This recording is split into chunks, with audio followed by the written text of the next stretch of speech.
안녕하세요. 2월 22일 목요일 아침입니다. 말씀과 함께 새롭게 오는 소마의 아침을 시작하겠습니다. 찰스 스폴전은 주님의 경이로운 일은 지상에서는 기적이고 천상에서는 신비며 대적에게는 공포다라고 이야기합니다. 사무엘하 16장 15절로 23절까지 말씀을 본문으로 하여 피할 길을 여시고 심판을 이루시는 하나님이라고 하는 주제로 함께 은혜를 나누길 원합니다. 말씀 묵상에 길이 있고 답이 있다는 말을 계속 강조하지만 그 말의 의미를 잘 이해하지 못하는 것 같습니다. 삶의 문제와 난제를 만났을 때 다른 많은 조언을 듣는 것도 필요합니다. 그러나 성경은 교훈과 책망과 바르게 함과 의로 교육하기에 유익한 책입니다. 꾸준히 말씀을 묵상하면 그 말씀을 어떻게 삶에 적용하며 문제를 풀어가는 지혜를 얻게 됩니다. 하나님 말씀을 듣는 것이 최선입니다. 하나님의 말씀을 들을 때 구원에 이르는 믿음도 갖게 됩니다. 압살롬은 천하의 지략가 아히도벨의 말을 듣고 백성 앞에서 아버지의 첩들과 동침합니다. 다윗과 다시 화해할 일이 없음을 보여주어 자신을 향한 백성의 충성을 유도하기 위함입니다. 그러나 그 지략은 하나님의 뜻이 아니었습니다. 아버지의 첩을 범하는 것은 하나님이 금하신 일이기 때문입니다. 사람의 말은 달콤한 향이 나는 독약과 같습니다. 생명의 길은 하나님 말씀뿐입니다. 참혹한 인간에게 한복판에서도 하나님은 뜻밖의 선을 끌어내게 하십니다. 디트리 본헤퍼는 조용히 학문을 연구하고 후학을 양성하면서 살고 싶었습니다. 그러나 이 문은 결국 닫혔습니다. 본헤퍼는 지하 신학교와 강제 수용소에서 고생하다가 결국 목숨을 잃었습니다. 그러나 그가 남긴 믿음의 유산은 지금까지 전 세계 수많은 사람의 마음을 움직이고 있습니다. 한 외로운 소녀가 13살 생일 때 빨간색과 하얀색의 체크무늬 일기장을 선물로 받았습니다.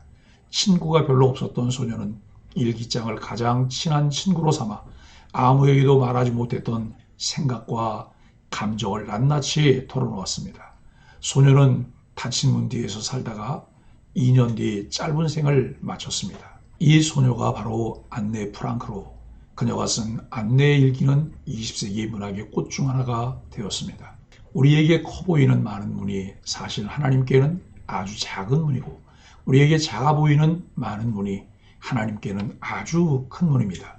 위대하고 성공적이고 대단해 보이는 문이 닫히면 보이지 않는 작은 문, 새로운 사명으로 가는 문이 열립니다. 하나님이 그 문을 여십니다. 하나님이 하시는 일을 우리는 다 이해할 수 없습니다. 따라서 우리 삶이 아무리 실패와 낙심으로 얼룩져 있더라도 우리가 절실하게 원했던 문이 계속해서 닫히는 것처럼 보여도 결코 절망하지 말아야 합니다.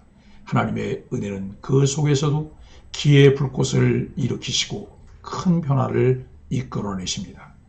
압살롬을 둘러싼 두 사람의 이야기가 본문에 소개됩니다. 첫째는 후세입니다. 후세는 다윗의 친구라고 불릴 정도로 그와 각별한 사이였습니다. 그런 그가 예루살렘에 입성한 압살롬을 가장 먼저 나아가 맞이했습니다. 우리들이 잘 알고 있는 것처럼 그는 다윗에게서 이중 첩자의 임무를 부여받은 상태였습니다. 후세의 1차 목적은 압살롬의 신임을 얻는 것이었습니다. 그래서 자신의 위치를 왕실에 고정하고 왕이 누가 되든 자신은 다윗 왕조에 충성을 다하는 신하임을 앞세워 압살롬을 설득했습니다. 본문에 명확하게 드러나 있지는 않지만 압살롬은 후세를 신임하지는 않아도 수용은 한 듯합니다. 반면에 두 번째 인물 아히도벨은 원래 다윗의 모사였습니다. 다윗에게도 그의 조언은 매우 결정적인 영향력을 끼쳤던 것으로 보입니다. 그런데 그는 어떤 이유에서인지 다윗을 배반하고 압살롬의 반역에 참여했습니다. 그러니 그는 압살롬의 반역을 성공시키는데 목숨을 걸었을 것입니다. 그래서 그가 압살롬에게 한 첫 조언은 다윗의 후궁들과 동침하는 것이었습니다. 이로써 압살롬의 왕권을 공적으로 선포하고 다윗과 압살롬을 완전 결별시켜 내부 결속을 다질 요량이었습니다.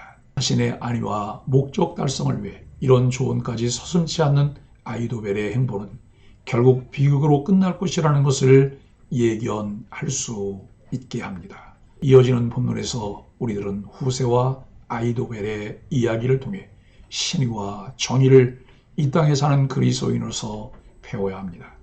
세상에는 진짜와 가짜가 혼재합니다. 보이는 것만으로는 진짜와 가짜를 구별하기 어렵습니다. 그래서 세상은 혼탁합니다. 본문에는 진짜이지만 가짜 행세를 하는 후세와 가짜인데 진짜인 듯 행동하는 압살롬과 아히도벨이 나옵니다. 가짜는 진짜처럼 보이고 싶어 몸부림치지만 하나님이 인정하시지 않습니다. 현대인의 성경 시편 1편 6절에서 의로운 사람의 길은 여호와께서 지키시나 악인의 길은 파멸에 이를 것이다라고 말씀합니다. 진리이신 주님 편에 서기 위해 우리가 해야 할 일은 무엇입니까? 15절로 19절은 척보온 후세입니다. 반역에 성공한 압살롬이 그의 무리를 이끌고 예루살렘에 입성합니다. 하지만 압살롬은 하나님의 뜻과 상관없는 부당한 방법으로 왕자를 찬탈했습니다. 그는 하나님이 인정하신 진짜 왕이 아닙니다. 하나님이 기름 부으신 왕이 아닌 자신의 욕망에 이끌려 왕자를 탈취한 가짜 왕입니다. 언약 백성인 그리스도인은 하나님이 주신 것에 만족하며 살아야 합니다. 허락된 것 이상을 원하는 것은 하나님의 주권을 거부하는 잘못된 욕망입니다.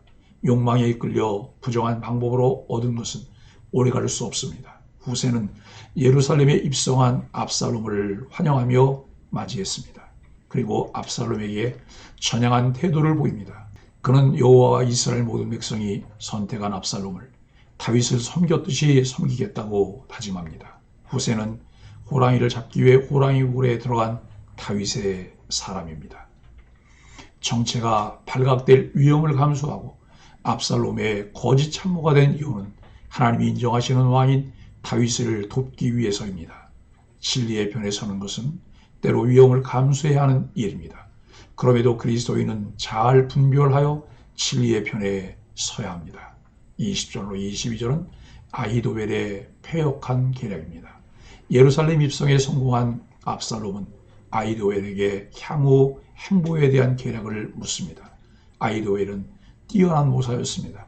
그가 압살롬의 모사가 되었다는 소식을 들은 다윗이 그의 모략이 어리석게 되게 해달라고 간구할 정도로 그의 계략은 탁월했습니다. 그러나 그는 그 재능을 반역을 위해 사용하고 있습니다. 그는 뛰어났고 교만한 기회주의자였습니다.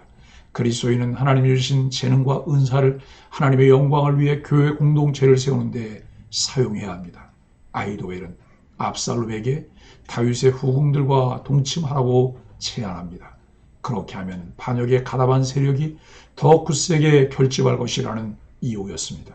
압살롬은 즉시 그 제안에 따라 실행합니다. 자신의 욕망에 이끌려 반인륜적인 일도 서슴없이 행한 압살롬은 스스로 왕의 자격이 없음을 증명한 꼴입니다. 물론 이 일은 하나님께서 다윗의 범죄로 인한 심판을 예언한 일을 이루는 것이기는 하지만 그렇다고 압살롬의 죄가 없어지는 것은 아닙니다. 그리스도인들은 어떤 일을 할 때 그것이 옳은 것인지 옳지 않은지를 따져야 하고 성경의 지지를 받을 수 있는 것인지를 살필 줄 알아야 합니다. 그리스도인은 선한 목적과 수단이 모두 옳아야 하고 그 결과를 수용해야 합니다. 23절은 아히도벨의 영향력입니다. 아히도벨의 모략은 하나님께 받은 말씀과 같다고 여겨질 정도로 뛰어났습니다.